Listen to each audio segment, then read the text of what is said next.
Welcome back, everyone, to another episode of Rediscovering God. I'm your host, Steve Eisenhower. I'm joined with my friend Shannon from Benenu. Shannon, if you'd like to introduce yourself for a minute or two. Hi there. My name is Shannon Nuszen. I live in Israel. I'm a former Christian, former missionary.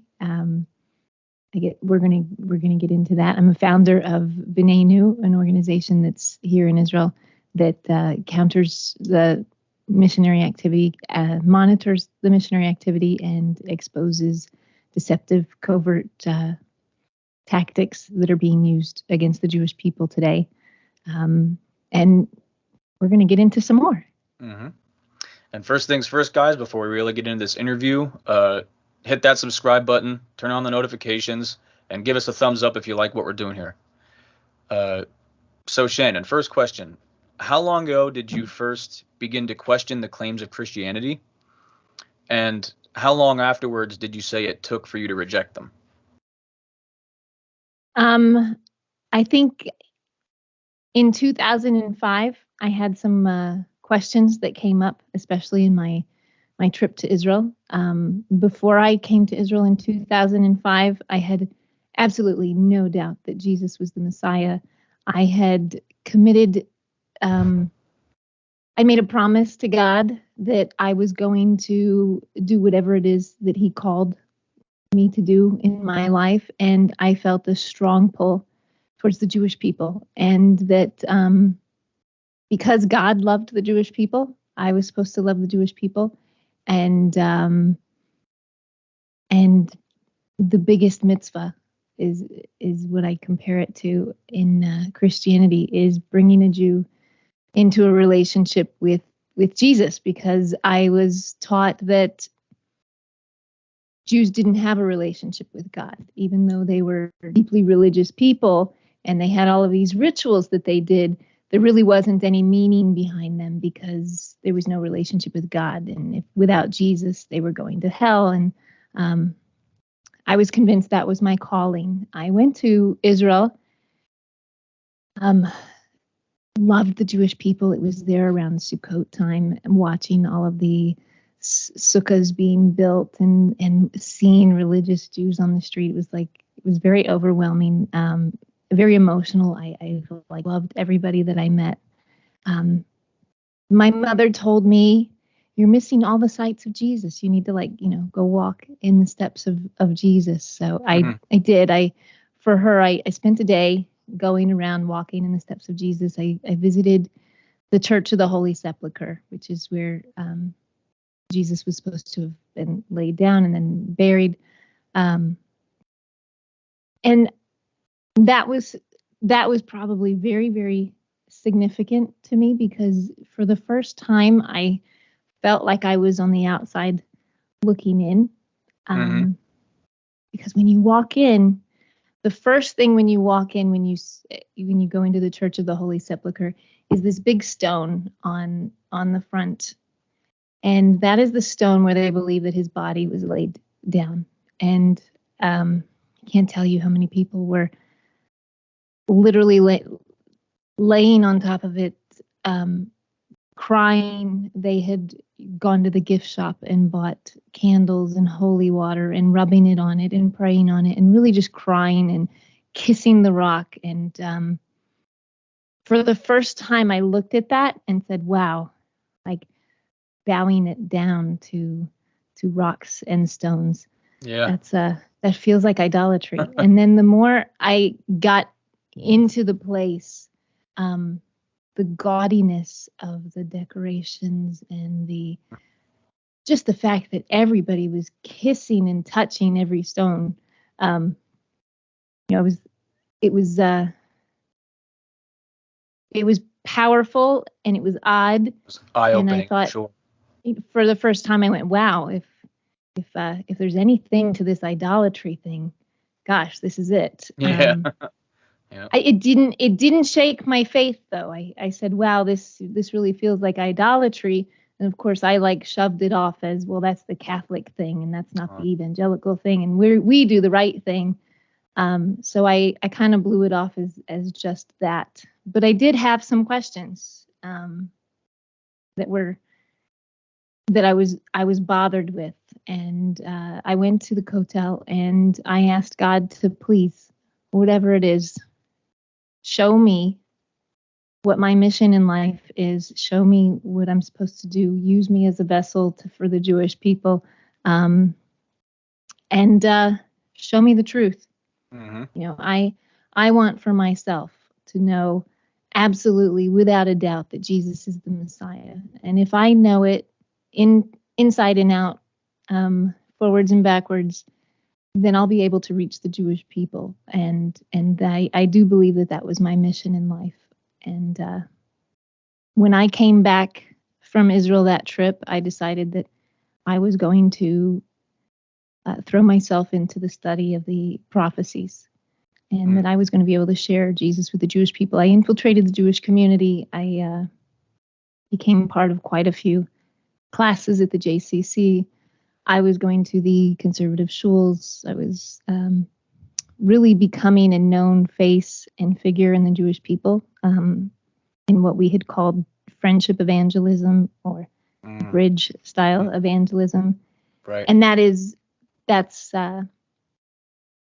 not acting, overtly as a missionary, and not wearing Jesus on your sleeve, and not outwardly showing that you're Christian, but just establishing a friendship with the Jewish people, and through that leading into discussions about faith, which would lead into my faith. And at that point in that world, when you're a friend and you're just talking as friends, you're not, their guard isn't up, and they don't feel like they're proselytized, or that you're evangelizing them, or that you're trying to shove Jesus on them. It's just a simple conversation between friends. But it was very much my training and what I was taught to do in that. And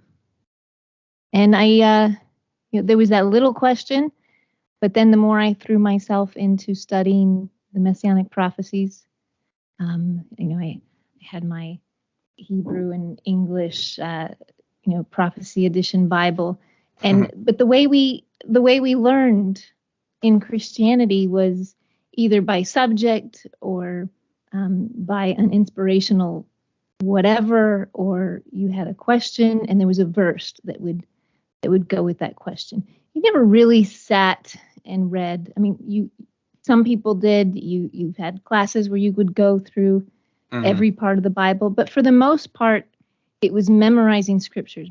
Christians can quote scripture.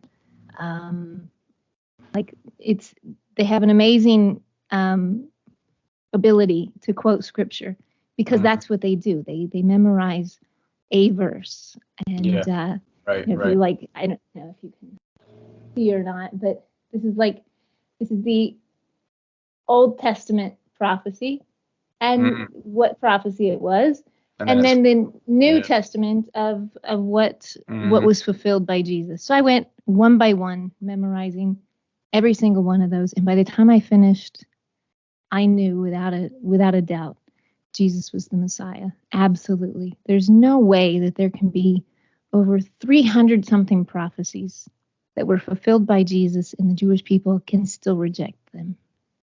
They must be blind. They must have scales over their eyes. There's no way you can explain an overwhelming amount of prophecies that are fulfilled and they still reject him.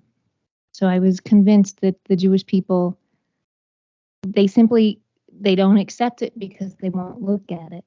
If I could just get them to look at it, they're going to see it. Right. And that's what I set out to do.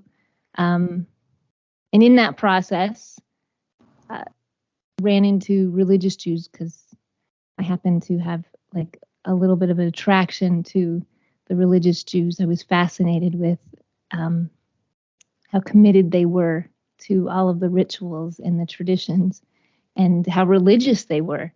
And I thought that it would be beautiful that somebody that religious, to bring them to a relationship with Jesus and show them their Messiah. That was going to be like the most beautiful thing, and I wanted to do that. And I was taught that they knew nothing about the Bible. The Jews don't really know their own Bible.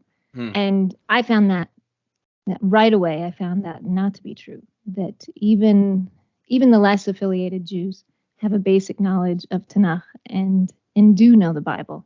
Right. And the more aggressive Jews, the Orthodox Jews that I came in contact with, would really argue with me. They would, others wouldn't give you the time of day. They're not interested. They'd get upset with you, angry with you.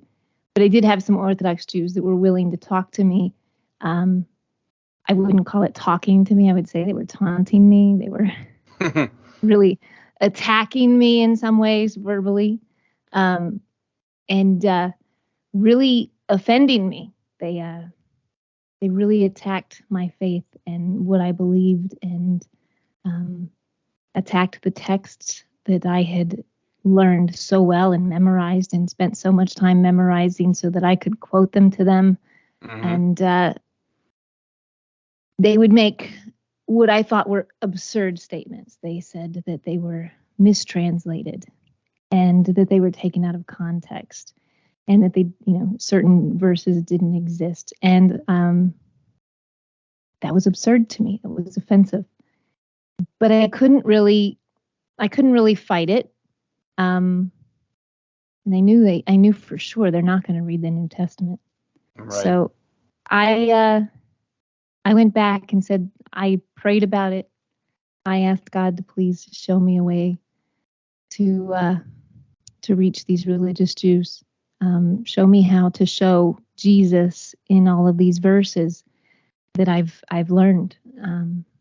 So I started to take what they said and say, you know what, I thought about what you said, that this is mistranslated. So I went back and I learned the Hebrew, and that was my idea. I'm gonna approach it that way, get them to listen, show them that the Hebrew is not wrong, that it's actually translated correctly, or I'm gonna show it to them in context. I'm gonna learn the whole chapter, the whole book if I have to, so that I can present Jesus in context like they want to, because they say it's taken out of context. And that's where things got really tough, because I went back to learn that, and I didn't know Hebrew, but I could take one verse at a time and learn the Hebrew. Right. And it wasn't turning out so well for me. Some of the translations really did look like it was wrong. And then I think the biggest things was taken out of context of, when I read those, one verse at a time, I say, oh yeah, that definitely sounds like Jesus. That's definitely Jesus. There's no way you can look at that and not see Jesus. But when you read it in context and you say, oh, well, that one verse sounds like Jesus, but when you put it in context with the rest of the chapter, that's not at all what it's talking about. And this isn't about the Messiah. This is about this. And things were falling apart. And I didn't go back to those Jews for a while. I ended up going back to my own pastors, my own teachers. I happened to have been in a training class at the time on how to evangelize Jews, and I was questioning a little too much, and was told that I lacked faith, and that you're not supposed to understand everything, and when you question too much, you lack faith, which was offensive. It was really offensive, because at that time I wasn't in a low point. I wasn't in this low state of need, searching. I wasn't looking for anything. I felt like I really have, my life is right with God right now. I'm in a good place right now. I'm committed to what I'm committed to. And I'm learning more than I've ever learned before. And I'm night and day really invested in this. So to tell me that I lack faith, how dare you? Yeah. I don't lack faith. I'm just not getting this. This doesn't make sense. There's real issues here, and they couldn't answer my questions. And that was really the only answer I got was you lack faith, and that wasn't enough for me. So I kept pursuing with the Orthodox Jews that I was speaking to. The mistranslation thing really bothered me, and I did find that there's not so much of a mistranslation in Isaiah 53. You know, Isaiah 53 is pretty compelling when you read just Isaiah 53. Right. I'm gonna, the other ones were falling apart for me, but Isaiah 53 seemed to still be sticking at the time in my head for me. So I took it to this religious Jew and I said, look, you guys say it's mistranslated, and I want you to read it in Hebrew for me. And he read it in Hebrew for me, and I watched him get really confused and upset. And he closed the Tanakh and said, I can't do this with you anymore. I'm done. And I said, but, could you explain it to me? He says, no, I can't explain it to you. And this has gone too far. I can't continue. I thought that he saw Jesus in that verse. And he's one of those blind Jews with scales over his eyes. And he started to see something, and he's just going to, close his ears and close his eyes and pretend he didn't see it and go away. Right. He was just mad. He was just mad at me. But he gave me a tape set. This was a while back, a long time ago when there was cassette tapes. And Rabbi Tovia Singer had tape sets out, and it was Let's Get Biblical audio series. And I realized what it was, and that these are the arguments against what the Christians present their arguments. Rabbi Singer presents the Jewish side of those arguments. I thought that was amazing. It was like getting the playbook for the other team. Yeah, right. And I knew that I could study this. And by being able to study and have access to their answers, I'm going to be able to counter him. And I can, in my own home, at my own time, at my own speed, I will look at this one by one, and I'm going to tear him apart. And it's going to be a piece of cake. I had the exact same thing. That was the exact same thing for me. So that's what I did. And I listened to him.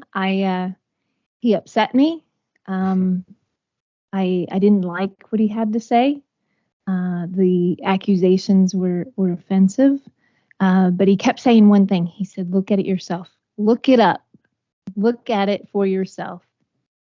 And I did. I had every version out that I could. And it turned out he was right. When I looked it up for myself and saw in context what that verse meant, when I looked at the Hebrew and said, yeah, that is what that word is. And that's not exactly what it means in English or that translation.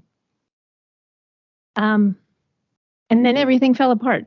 From there, it was very quickly. From the initial nagging questions to it was probably maybe a year before I was introduced to that tape set. But once I heard Rabbi Singer's arguments and his challenge to look at it yourself, and I really did. It wasn't just accepting what I was hearing in church and the verse by verse things that I was memorizing. It really fell apart like overnight. It was instant. Yeah. Sounds. And that was it's over like you're telling 15, me my own 15 story years right back ago to me. now. Yeah. Yeah. Yeah. I was actually studying Christian How long ago? apologetics at the time. For me, how long ago was it? It'll be 4 years soon. But yeah, I was studying Christian apologetics at the time, and So I imagine you are still in that shock and awe stage of No, I no. actually, mm-mm. Um, so I was struggling with a lot of New Testament discrepancies that I had seen already, and kind of like turned to studying apologetics to help myself reconcile them. And then Mm-hmm. Tovia Singer comes along, and that was it. And after that, I Right. haven't looked back since. And now Right. it's just Truth. I can't get enough. That's it's rather than continuing on with that nagging in the back of my mind. It was Right. like it was it was almost like those miracle stories you hear about a drug addict or something like that who gives up drugs the very next day. That's how Right. Christianity was for me. It was like And yeah, then an obsession to learning and discovering truth yeah, and exactly. and deprogramming yourself. hmm there was probably 4 or 5 days when I really went through all of pretty much Tovia's entire YouTube that I Mm-hmm. was really upset, because mostly because I really felt that I was lied to for my whole life, you Right. know. But after that initial like influx of emotion, that was it. I was off to the races. Mm-hmm. Um, but in particular, which verses of scripture for you really made the Jesus fallacy the most evident? Um. Well, there are I think the very first examples that he gave were the prophecy that was in Psalms of you know that dogs have encompassed Oh, me, a Kari, yeah, company of evildoers right. have surrounded me. That's Um, Psalm they 22 pierced, something. yeah, they pierced my hands and my feet, and that didn't mean pierced at all. Like Right, koari actually right, means right. like a lion. hmm And then when you consider what is Psalms, Psalms wasn't prophecies. We're not. This isn't the Nevi'im, the Exactly, prophets. This exactly. was this was the songs written by David, many of them for the temple, or Right, it was poetry, um, and heart wrenching right. descriptions that he was going through. He had a very tragic life of being hmm hunted and tormented um, by people that were after him. mm And you know this this particular verse was talking about being chased and hunted, Yeah. and like a lion they're at my hands and my feet. hmm The Psalms were all poetry about David's experiences, and songs and services that were used for the temple, Right, not at all having to do with prophecy. And the fact that it was translated and the way that it was mistranslated, like right. that was with an obvious Yeah, malcontent. agenda, Exactly. right? And then you realize this isn't just a simple mistake.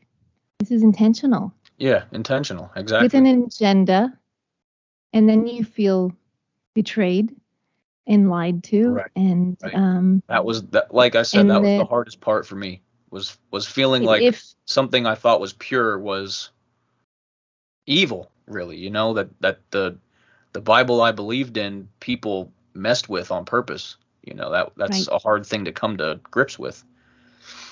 And it wasn't just one, it was one right after another. Yeah, And it said, when exactly. Israel was a child, I loved him, and out of Egypt I took my son. hmm And what Matthew did with that verse Right. of applying it to Jesus, and it was just one right after another, and each one, every time I checked, he was right. hmm Every time I looked it up myself, he was right. There wasn't a single prophecy that I had memorized that he didn't tear apart. Right. And I looked it up for myself and said he's hmm absolutely right. Right. Every single one, I can't counter him. Not one. Um, and that hurt. It did. It really hmm hurt a lot. Um, to feel that you've been lied to your whole life. Yeah. And I don't even know that it was the lies from the church that I was angry. I was angry at myself for believing such a thing. Yep. And how could you fall for something like that? And when you take a step back and you're looking in, especially when you consider like the Eucharist, like Yes. communion was a big deal. It's even a bigger deal in Catholicism. Right. I wasn't so familiar with Catholicism, but in Catholicism, they actually believe that it becomes the physical body of Jesus that they are partaking of, and the physical blood of Jesus that they're partaking of. And they really believe that it becomes actually that. In evangelical Christianity, we believe that it represents the body of Jesus and it represents the blood of Jesus. But in either way, you're eating a dead person's body and you are drinking the blood. Right. And there's nowhere in Tanakh that describes that at all. No. And when you look, when you're raised in it, you don't know any better. But when you take a step back and look in, that's pretty gross. Yeah. And that's And against Torah. Yeah, 100%. You see Eucharistic behavior as far back as ancient Egyptian, the god cults back then. The cult of Osiris had its own Eucharist where you drank, a type of barley wine and ate bread, and you were taking in, and it gave you the power of the god you were worshiping. It was. I don't know if they believed in transubstantiation, but it all just carried right through, and you don't see these things until you're on the outside looking in. Yeah, I completely agree.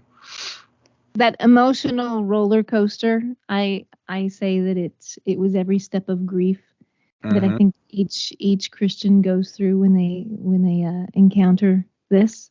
It was devastating because I thought I was at the high. I really was at the highest point of what I felt was my ministry. I was learning more than I'd ever learned before. I was more committed than I'd ever been committed before. I clearly saw my path. I felt I was at the top of my game, and I was knocked off that very high horse, rather violently, and came crashing. And it blew up my world. It really exploded my world. And I think every former Christian, you hear story after story. I get messages all the time of people in real agony and real pain because not only the deception and lies and feelings of betrayal of discovering everything you believe is wrong, but you go through the severing of family relationships because you're not allowed to reject Jesus. Right. You can do a lot of things. You can go out to bars and drinking every night and doing whatever you want, but you're going to be forgiven for your sins. But you reject Jesus. Yeah. You can't do that. Right. That's it. And you're cut off. That unconditional Christian love doesn't apply. Right. When you reject Jesus. Yeah. Then it becomes into unconditional hate. Every friend, every teacher, pastor, preacher in your life, people that you thought were family and friends that would never turn you away, they do, and they do. not nicely. There are verses in the New Testament that I heard over and over again. 1 John, that one who denies Christ is the Antichrist. That hurt at one time. Now I take that title proudly and say that's my new title. I am the Antichrist. I'll be sure to put that in. That's I'll be sure to put that in the devastating. intro of your video. Right. I was gonna put it on business cards.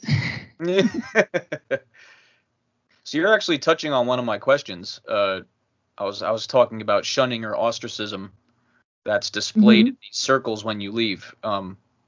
Did you yourself experience that? It's seeming so that you've been called the Antichrist. Oh, all over. Right away, one of my best friends had a wedding. I was supposed to, participate, and I said, I'm still here. I'm still your friend, and no, absolutely not. You can't come to my wedding. You're not invited.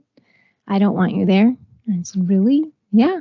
I said, this doesn't have to affect our friendship. We can still meet for coffee. I may not go to services. I might not participate in everything, but this doesn't have to affect our friendship. We can still meet for lunch and coffee and have, us still have a relationship. Why does this have to affect it? And I found out that the pastor of the church I was going to, it was a Messianic congregation, had sent out a warning to everybody. So I started getting the same response from each person.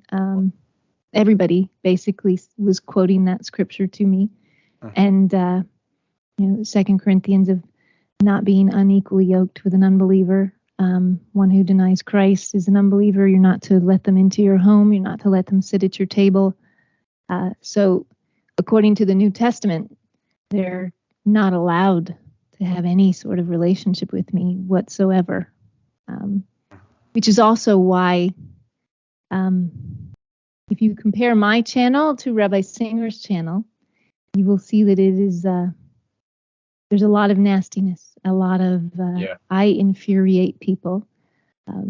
I don't even counter the text like Rabbi Singer does. I don't attack Christianity. I really, in the work that I do with Benenu, I point out the deceptive tactics. I expose covert missionary attempts and infiltration into the Jewish community.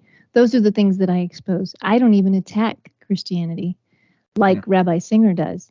But the fact that I come from one of them and have rejected Jesus and the place that I come from, I infuriate them more than any of the other counter missionaries. And it's devastating. Your family life. My mother didn't speak to me for a few years, and that was painful. But I understood it. She said that I destroyed our family, and I said I didn't destroy our family. I'm not doing anything. And I compared it to, what if I wanted to be a vegan? Would that mean that I'm destroying the family just because I choose to be a vegan? And she says, this is totally different. She says, you've destroyed everything in our family. And in a way, she wasn't wrong. I did. I felt like it was a personal choice, that it was my own choice. But to her, it was every family meeting. You get together for Christmas. You get together for Thanksgiving. All of those family get-togethers are around holidays or around food. And then when I chose to become kosher, everything became really complicated. And then she could only meet me at a kosher restaurant, which she didn't want to do. And watching my son make kiddush at a Shabbos table, she cried and said, I'm not coming for any more religious anything. I can't see this. And in her mind, I'm going to hell. And she can't handle that. Nobody wants that for their kid. Right. And it's not only me, it's my two children. I'm going to hell, and I'm taking her grandchildren with me. And that's painful. And so I get it. As much as I thought it was my own decision, it affected everybody around me. So on the topic of that, would you say that church family dynamic slowed your decision?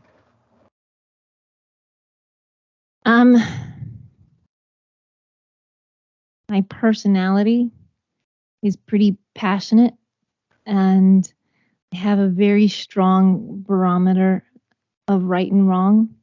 And I know that, and it's up to each individual person of what they can tolerate and what they can't. And I don't judge anybody in those situations. When it comes to when you know that something is going to destroy your family, I don't blame anybody for choosing their family first. and making those types of decisions. It's not easy.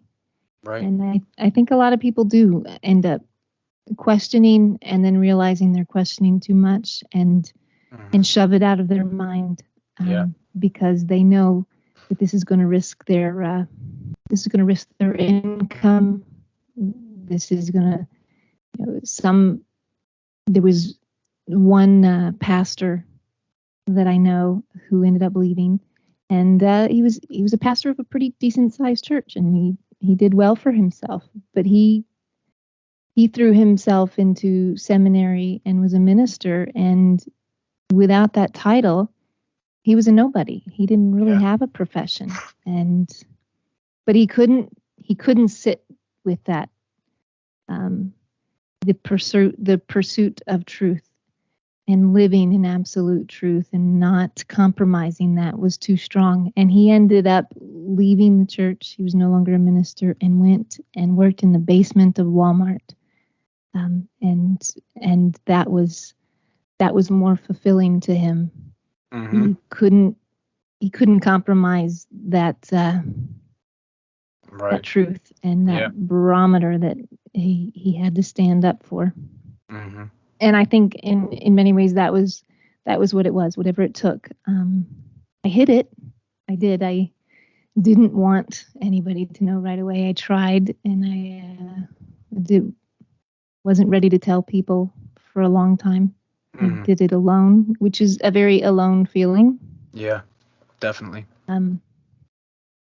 When it did come out, it was explosive. It was hurtful, harmful, destroyed relationships, but it needed to be done, and it was freeing.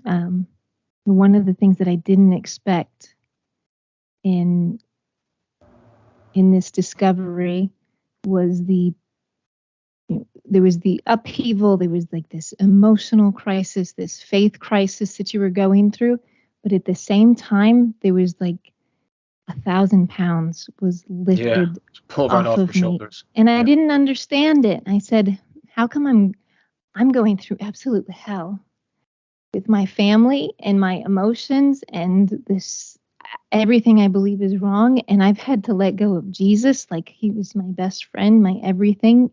He was like one with me since I was a child. I've had to part with so much. I've lost so much.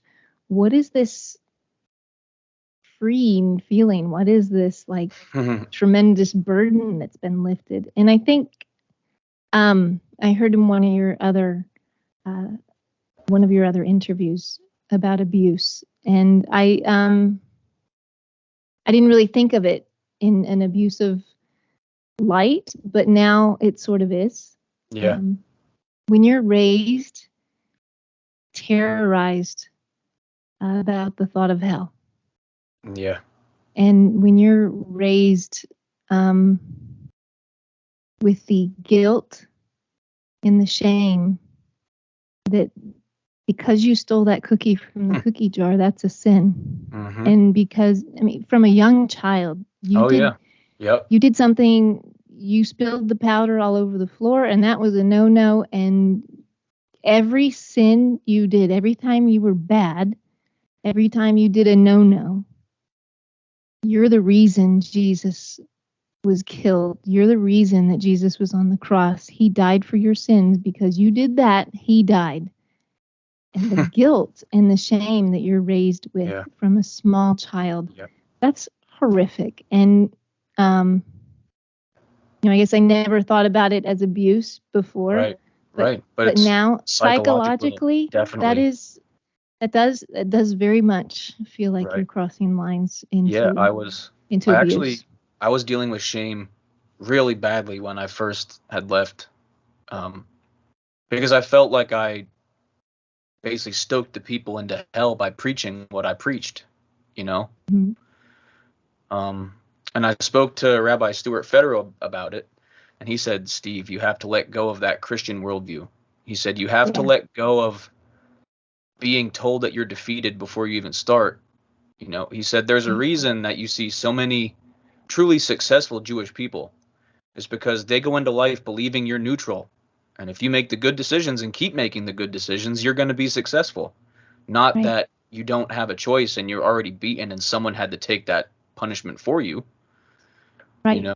And it totally just changed my outlook on everything. My work Right. ethic, my way I interact with those around me, everything just totally changed just by that one simple thing he said.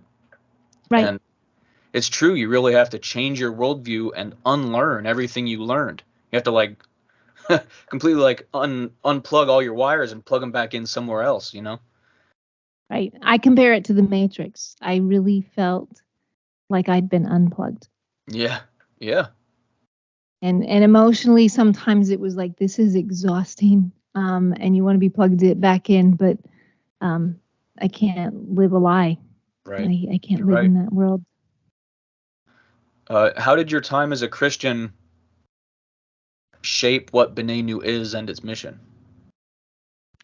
Um Everything I speak about is is not from a perspective of a rabbi or of according to Jewish law, or what leaders should or shouldn't do.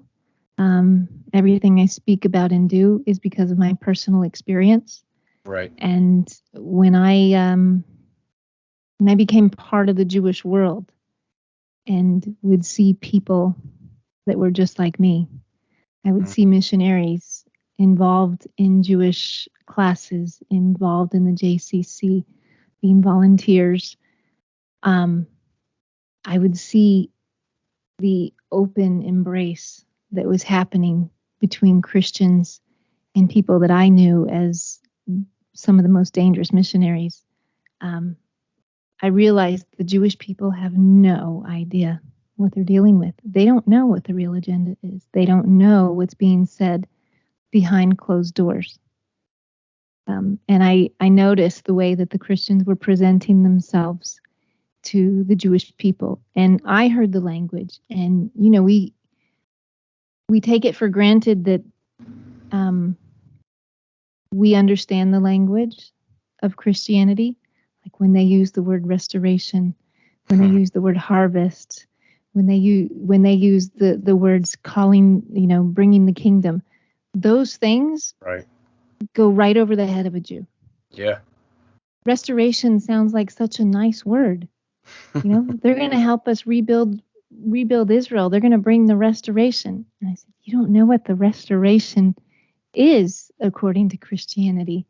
And you know, they're fulfilling prophecies, which, you know, Jews get excited about that same thing also.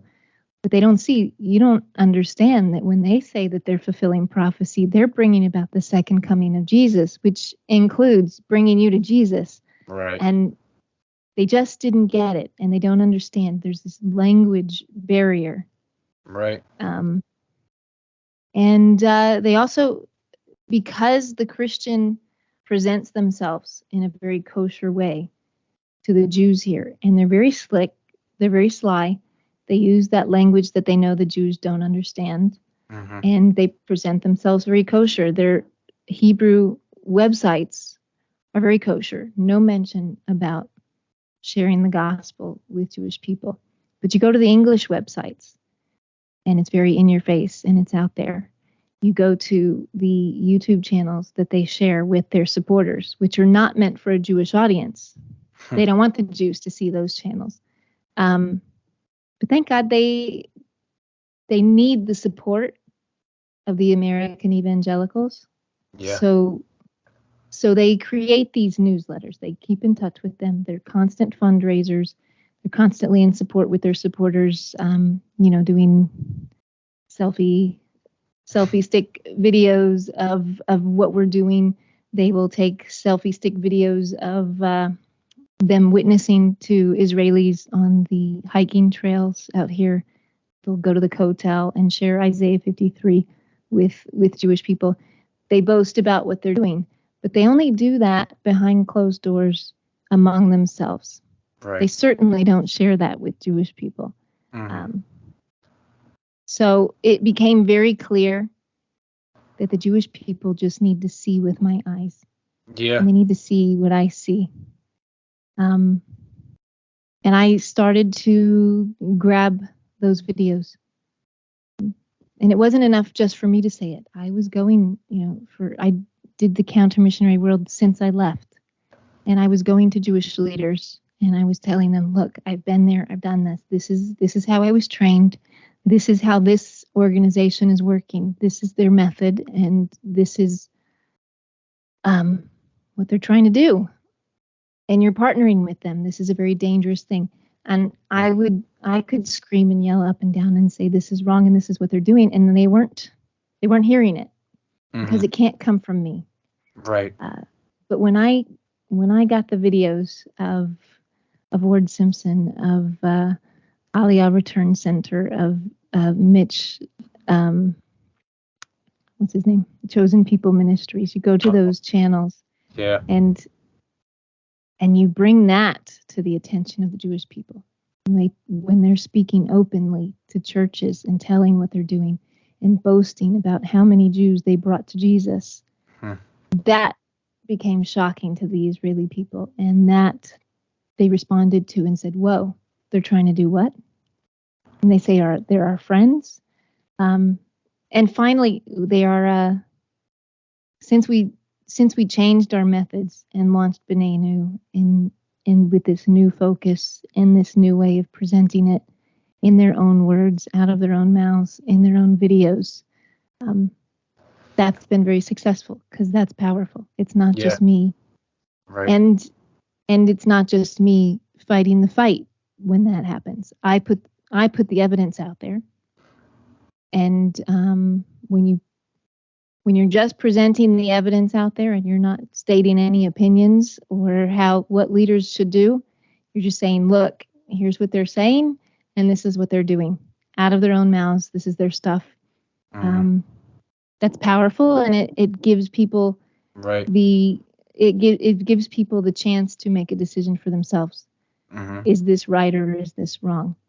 And each time, the Israeli public, the American Jewish community, everybody was infuriated by what was going on, what was being said. And there's been a tremendous awareness created.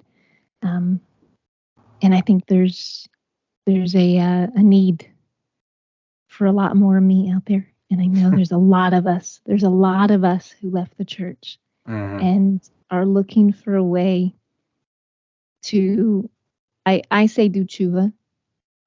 It's not really necessary when you go through a conversion to do tshuva for your past life, but in many ways, I still do. I want to correct the wrongs that I did.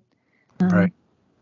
I feel that I brought Jews to Jesus, and that I owe it to the Jewish people to bring some of them back, or at the very least, do as much as I can to protect the Jewish people by showing them the threat, by helping them to realize the threat.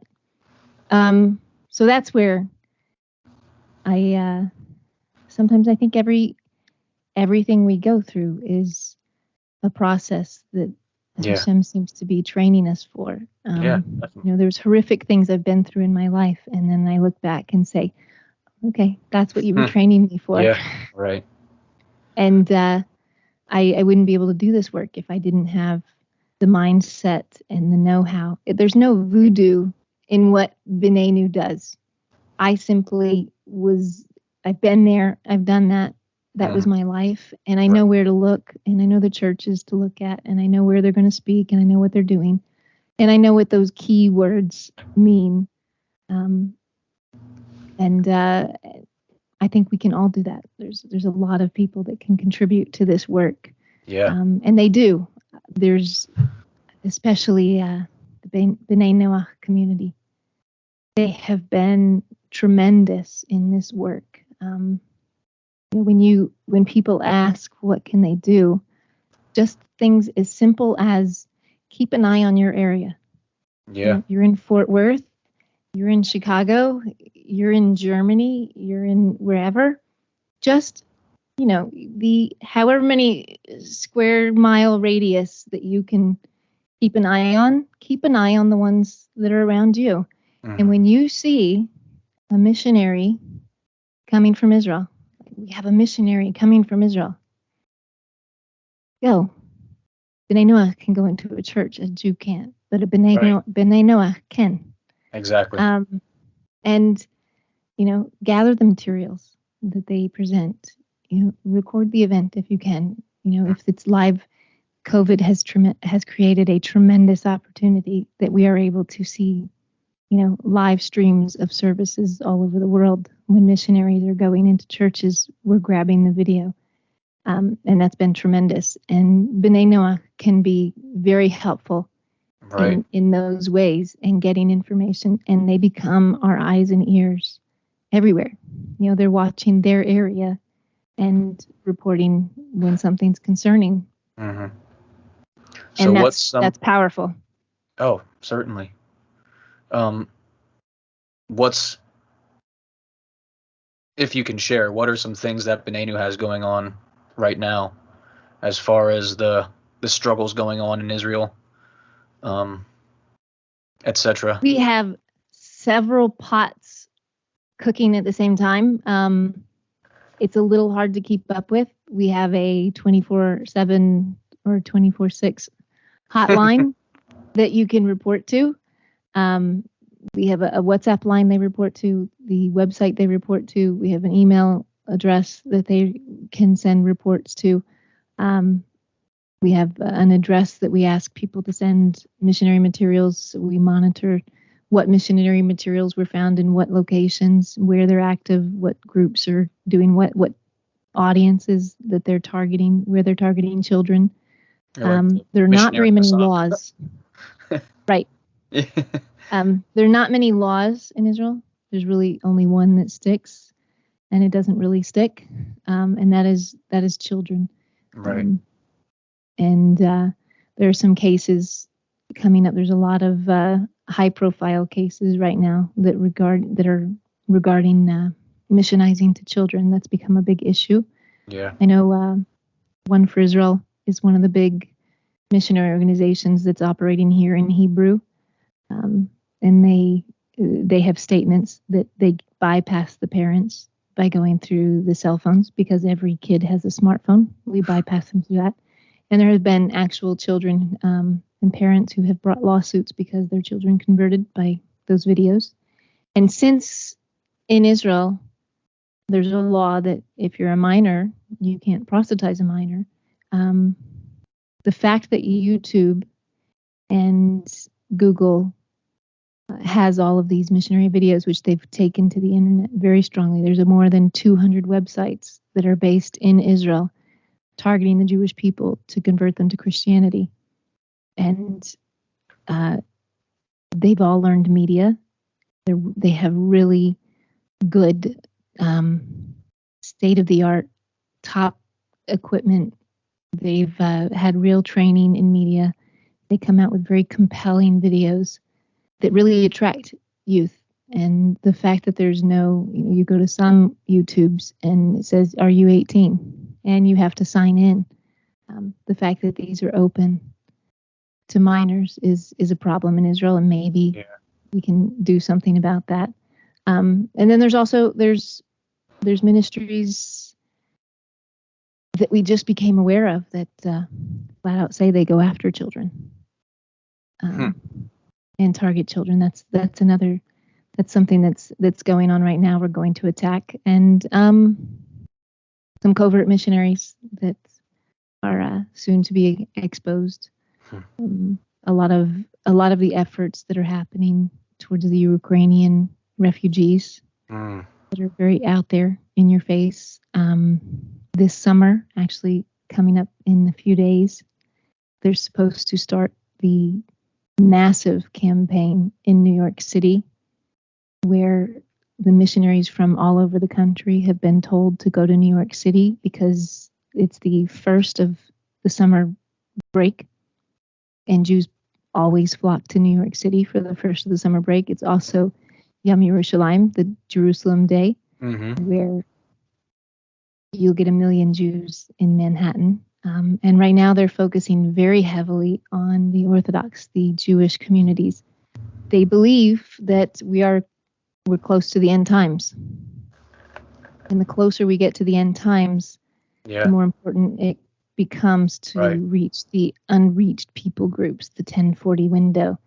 And those unreached people groups are Hasidic Jews, Haredi Jews, Black Hat Jews, the most insulated Jewish communities. And the only way to get into those Jewish communities is by covert methods and disguising themselves as Jews. And we exposed quite a few cases of flat-out immigration fraud. They're not Jewish at all, but dressed like Hasidic Jews. They took language courses, learning the Yiddish language, which Yiddish is only used among the most religious, Hasidim and Haredi. It's very serious here, and the efforts are unbelievable. The lengths that they go to are shocking.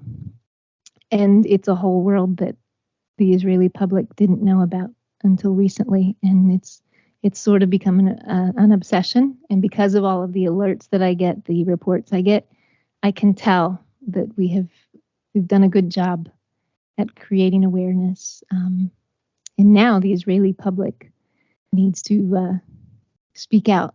Right. They need to approach Jewish leadership, religious leaders, and they need to say, we won't stand for this. That's such a shame. And it's the amount of hypocrisy and untruthfulness, when you're supposed to be presenting you and your religion in what you would consider like an honest way, and you have to do it by disguising yourself with a fake name and fake identity. That's right. It's horrible. I know it is horrible, but only when you take a step back. I think for those who are actually doing it, they think they're doing a good thing. And I didn't go to the lengths that, the missionaries that we've been exposing. I would not have broken the law or committed immigration fraud or flat out lied to somebody. That's I think that's crossing a line. But I certainly would. I did participate in the, adding Hebrew to some of the words, some of the things that I would say, and taking on the Jewish traditions and do the language switch of, it's not Jesus, it's Yeshua, and we're not going to church, we're going to a Messianic synagogue. We're just Bible believers. We're a Messianic Jew, not a Christian. I don't believe in Christianity. Christianity is pagan. I'm not a Christian. But I did participate in that, and to me, I felt I justified it as I'm just being culturally sensitive. I'm presenting Jesus in a way that they're going to be more accepting of, and I'm being sensitive. Yeah. And but finally, the flat out fraud that's happening is a whole new level. Yeah, that's not okay in any way.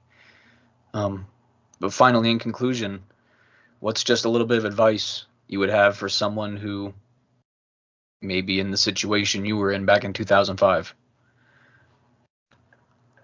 It's not easy. And coming from where we come from, I know some people say absolutely they deserve to know the truth, and you present it to them, and you let them discover for themselves, and they should leave idolatry. Every person has the right to know God. Yeah. And the pureness of that relationship, and without the lies and the deception. But when you know the pain that comes with the destruction of families, and when you look at a family and say,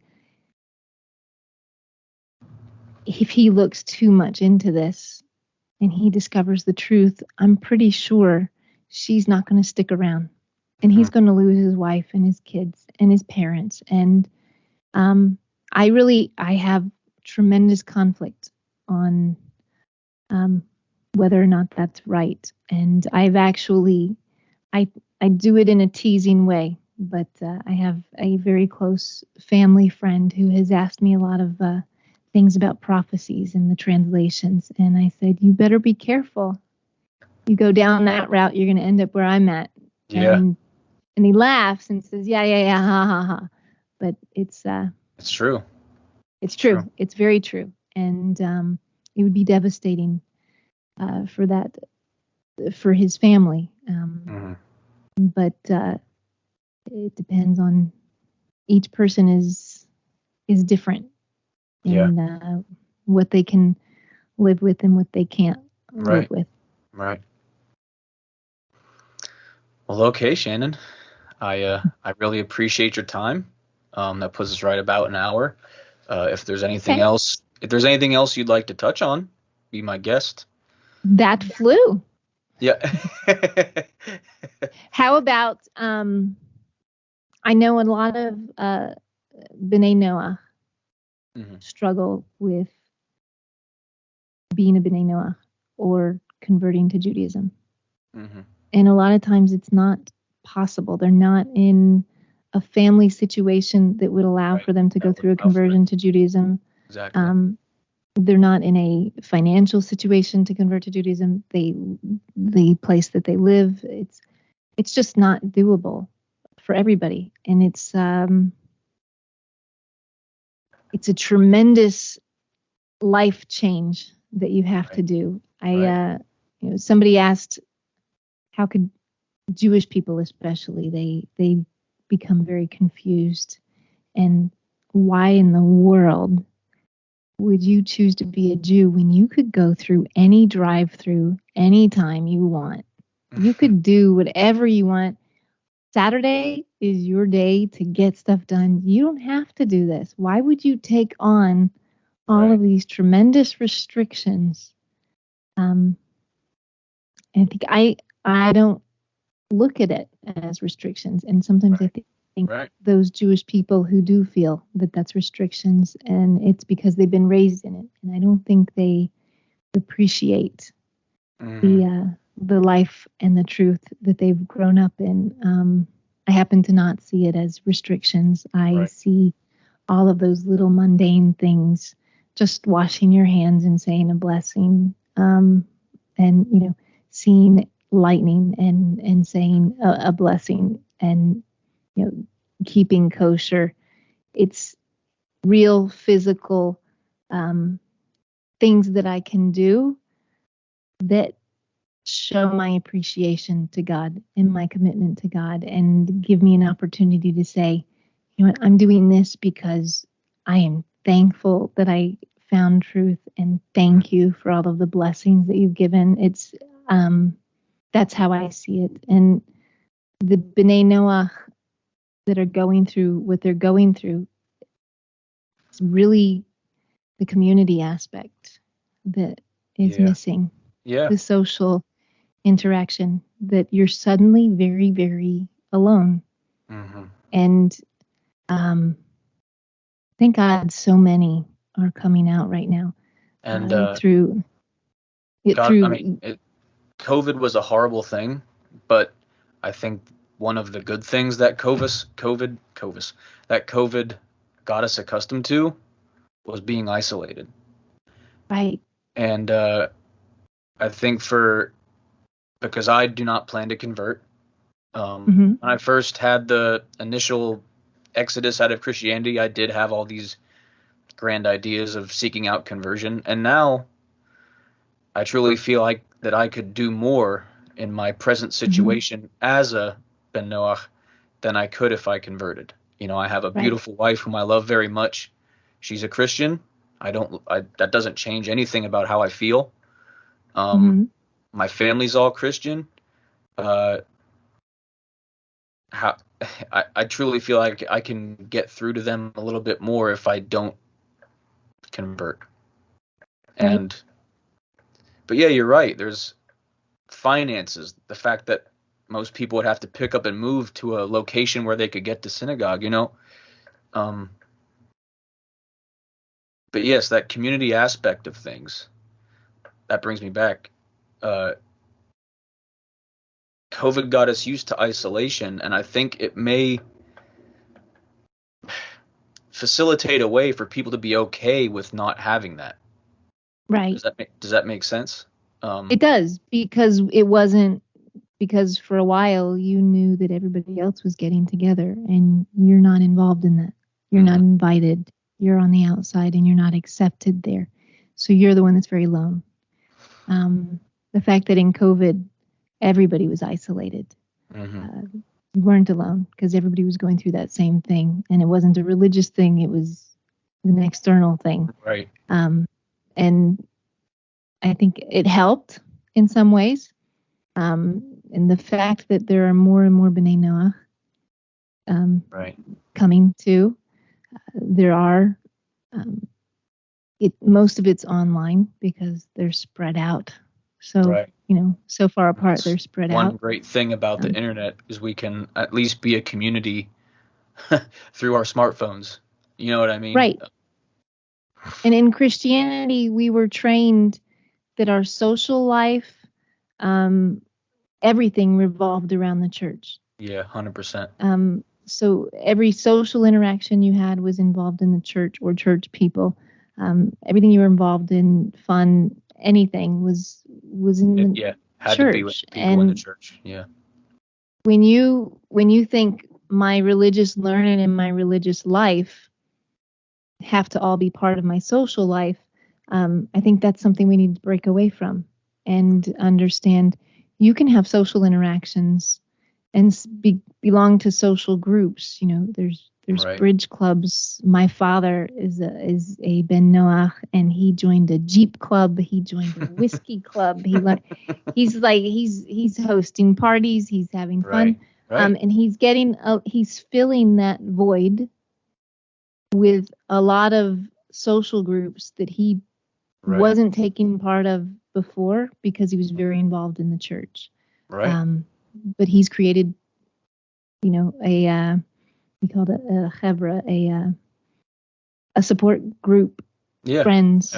He joined the American Legion. He's a military guy, so he found so many different social ways to fill that void. And I think every B'nai Noach needs to, instead of looking for a religious affiliation, right, just find the human do that socialness with it. Just anything, a book club, anything in your area to fill that. Because and that's not so easy because we've been trained. It's ingrained in us. Yeah, 100%. But at its core, when you really understand what I want to say the religion of being a Ben Noach is, but when you really understand what that is, that's the base. That's like the baseline default for humanity. So surround yourself with humans. Have the social interaction, even if it's not in the religious setting. Because we are all connected. We are all in this together, and being good, nice, decent people, and I don't think there's anything in Tanakh about the Jewish people, and then here's the B'nai Noach people. Right. In Tanakh, the B'nai Noach latched onto the Jewish people. Right. They weren't separate. And Zechariah says, you're my people. I'm your God. You're my people. That was to the righteous Gentiles. That was, we're all one. And somehow, there needs to be this latching on to the Jewish community, not so much sticking together as B'nai Noach and creating, a separate identity from the Jewish people. It is separate. There are things that there are differences, but they're very much part of the same group. And there's a tremendous asset in the B'nai Noach community that the Jewish people need to recognize. That's probably not up to the Bnei Noach. The Jewish people need to wake up and say, this is a group that we can trust. Yeah. These are people who have left idolatry. They follow the same God, the same laws, and they're an asset that we need to tap into, Right. rather than the evangelicals who they are openly embracing, who have an agenda and are in idolatry and don't come from the same place. They're not people that we should be forming friendships and partnerships with and trusting so much. But Bnei Noach can, and I would love to see a lot of the big evangelical groups that are here doing all of the charity things, running big organizations. I would love to see those become Bnei Noach communities that we can really trust and really work with, and to replace all of these and have real friendships and real allies. Yeah, most certainly. I think we covered it all. Yeah, I think we did. But Shannon, I thank you so much for your time. I really think we should stay in contact. Definitely. Maybe even have more discussions like this one. Absolutely, we will. But yes, Benenu, and Mazel Tov on your journey. Oh, and welcome home. Thank you. But if you just want to, I don't want to say talk about Benenu, but you have a YouTube channel, Facebook, website. If you just want to give a little bit of contact information, how people can get a hold of the organization, you yourself, if they have questions, anything like that. It's benenu.com, BEYNEYNU.com. In Hebrew, that means between us. It's there's a newsletter. You can subscribe to the newsletter and you'll get updates on cases as they come out. There's an education page on there, a tremendous amount of lectures, things that we offer. We do speaking around the world. We're doing a big conference coming up in Dallas, Texas. That's very exciting. I'm from Texas. Rabbi Singer is not from Texas. No, he's from Alabama, right? He always talks about his Alabama accent. Right. He has this really strong New York accent. He says, you can tell I'm Puerto Rican, right? Yeah. I can't even fake a New York accent. No, but he's going to come to Dallas, Texas, and we're going to do a weekend conference. It's going to be a Saturday night barbecue, a Sunday night big lecture. Last time we had more than 300 Bnei Noach that came out and joined us there. This year, I expect it to be like 500. Nice. I do believe Bnei Noach come and they use it as an opportunity. It's almost like a giant sleepover because everybody's so excited to meet with other people that have been on this journey and to be able to talk to people who are in the same place, that nobody wants to sleep. They're constantly hanging out in the lobbies, in the conference room, in the after hours. And then there's the big main lecture on Sunday night. And then we just announced that Rabbi Singer, after many years of not finding anybody willing to debate him, finally has a debate. And that's in Nashville, Tennessee, the very next weekend on the 17th. All of those events you can find on the website. And if you want to help in some way, let me know. Everybody has their talent, their things that they can bring. Somebody says, I'm great at graphics. I'm great at websites. I'm great at just organizing. I'm great at figuring this out. Or I happen to have connections here or there. Everybody can contribute something. If you're willing to help, let me know. And any questions you might have, I'd be happy to help.